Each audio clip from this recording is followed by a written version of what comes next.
আসসালামু আলাইকুম ওয়া রাহমাতুল্লাহি ওয়া বারাকাতুহু।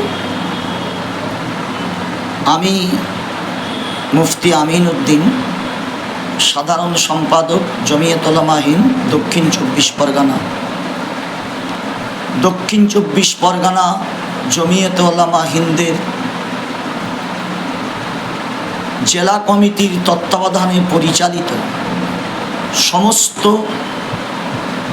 ইউনিট ও ব্লকের স্বনামধন্য সভাপতি ও সাধারণ সম্পাদক তথা দক্ষিণ 24 পরগনার সমস্ত মাদ্রাসা, মসজিদ, ঈদগাহ, গোরস্থান, দরগা, পীরের খানকা ও ধর্মীয় প্রতিষ্ঠানের কমিটি বন্ধুদেরকে করুণভাবে, আন্তরিকভাবে একটা কথা দৃষ্টি আকর্ষণ করছি।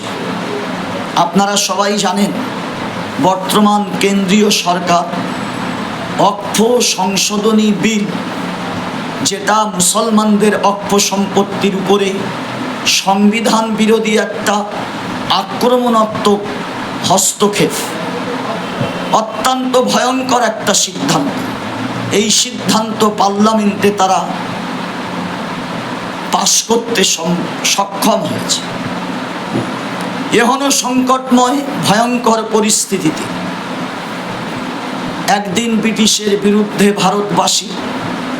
ভারতবর্ষের পরাধীনতা থেকে স্বাধীনতার আলো দেখার জন্য স্বাধীনতা সংগ্রাম করে ভারতকে স্বাধীন করেছে। আজকের মুসলমানদের এই অক্ষ সম্পত্তি নিয়ে সরকার যে খেলা খেলছে, সেই খেলাকে প্রতিরোধ করার জন্য, অক্ষ সম্পত্তিকে উদ্ধার করার জন্য, সরকারের অশুভ চক্রান্তকে প্রতিহত করার জন্য পুনরায় মুসলমানদের অক্ষ সম্পত্তির স্বাধীনতার লড়াইয়ের জন্য আবার রাস্তায় নেমে আন্দোলন করা অপরিহার্য। এই পরিস্থিতিতে, এই যে উদ্ভূত পরিস্থিতি, এই দায়িত্বটা শুধু জমিয়ত উলামা হিন্দের সংগঠনের নয়, কর্তব্য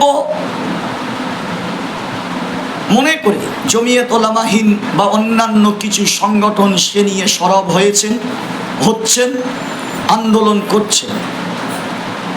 আমাদের নয়নের মণি, পশ্চিমবাংলার মুসলমানদের জাতীয় কান্ডারি জনাব হযরত মাওলানা সিদ্দিকুল্লাহ চৌধুরী সাহেব, তার বক্তব্য আপনারা ফেসবুকে শুনছেন।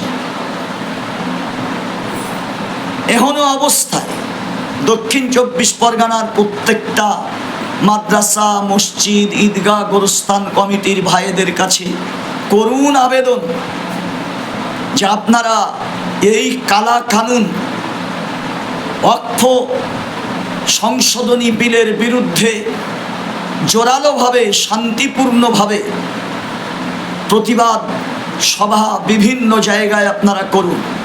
জনসংযোগস্থলে, স্ট্রিট কর্নার করে, গ্রামে গঞ্জে প্রত্যেকটা মানুষ, ক্লাবের বন্ধুরা, এই সমস্ত প্রতিষ্ঠানের কমিটির বন্ধুরা, এলাকার সাধারণ মুসলমানেরা সবাই সম্মিলিতভাবে জোরালো প্রতিবাদ করুন।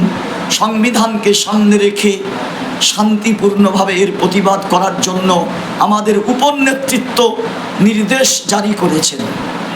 আগামীকাল 4 এপ্রিল শুক্রবার আমরা জুমার নামাজ পড়তে যাই। বহু মানুষ দক্ষিণ 24 পরগনা জেলার পক্ষ থেকে আপনাদেরকে জানাচ্ছি, আগামীকাল শুক্রবার জুমার নামাজের পরে মসজিদ থেকে বার হয়ে কোনো একটা খোলা জায়গায় আপনারা জোরালোভাবে এর প্রতিবাদ জানানোর জন্য ইমাম সাহেবদেরকে আমি অনুরোধ করব, অক্ষ সংশোধনী বিলের ভয়ঙ্করতা সম্পর্কে 10 মিনিট কথা রেখে জনগণের হাত তুলিয়ে এর বিরুদ্ধে আপনারা সমর্থন নিন। যেই কালা কানুন সংশোধনী বিল আমরা মানছি না, মানব না, জীবন থাকতে মানতে পারি না। রক্ত দিয়ে এই অক্ষ সম্পত্তি উদ্ধার করার জন্য আমরা বদ্ধপরিকর। এইভাবে প্রতিবাদ আমাদেরকে জোরালোভাবে আপনার দল মত পথ নির্বিশেষে সবাইকে অবশ্যই করা দরকার। আগামী 10ই এপ্রিল এই কালা কানুন অক্ষ সংশোধনী বিল এর বিরুদ্ধে অবস্থান কর্মসূচি গ্রহণ করে বাংলার লড়াকু সৈনিক, আমাদের নয়নের মণি এবং বাংলার মুসলমানদের কান্ডারি জমিয়ত উলামা হিন্দের স্বনামধন্য সভাপতি জনাব হযরত মাওলানা সিদ্দিকুল্লাহ চৌধুরী সাহেব মাওলা আলী পাশেই রামলীলা ময়দানে একটা প্রতিবাদ সভার আহ্বান করেছেন। আমি প্রত্যেকটা ইউনিটের বন্ধুদের কাছে বলবো, মসজিদ কমিটির ভাইদের কাছে বলবো, ক্লাবের সাথীদের কাছে বলবো, আপনারা ওই দিন এক গাড়ি দু গাড়ি করে মানুষ নিয়ে ওই রামলীলা ময়দানকে ভরিয়ে দিয়ে আমরা কেন্দ্রীয় সরকারের কাছে আমাদের প্রতিবাদ বার্তা পৌঁছে দিতে চাই। এই জন্য ওই দিন যাতে আমরা সদল বলে দলমত পথ নির্বিশেষে প্রতিবাদ করার জন্য রামলীলা ময়দানে যাই, তার জন্য জেলার পক্ষ থেকে সমস্ত আপামর জনসাধারণকে অনুরোধ করছি। আশা করি জেলা জমিয়ত উলামা হিন্দের এই আহ্বানে ও প্রদেশ ওয়ার্কিং কমিটির সিদ্ধান্তের পরিপ্রেক্ষিতে আমরা 10ই এপ্রিল সবাই ইনশাআল্লাহ রামলীলা ময়দানে গিয়ে আমরা এর জোরালো প্রতিবাদ আইনকে সামনে রেখে শান্তিপূর্ণভাবে করব।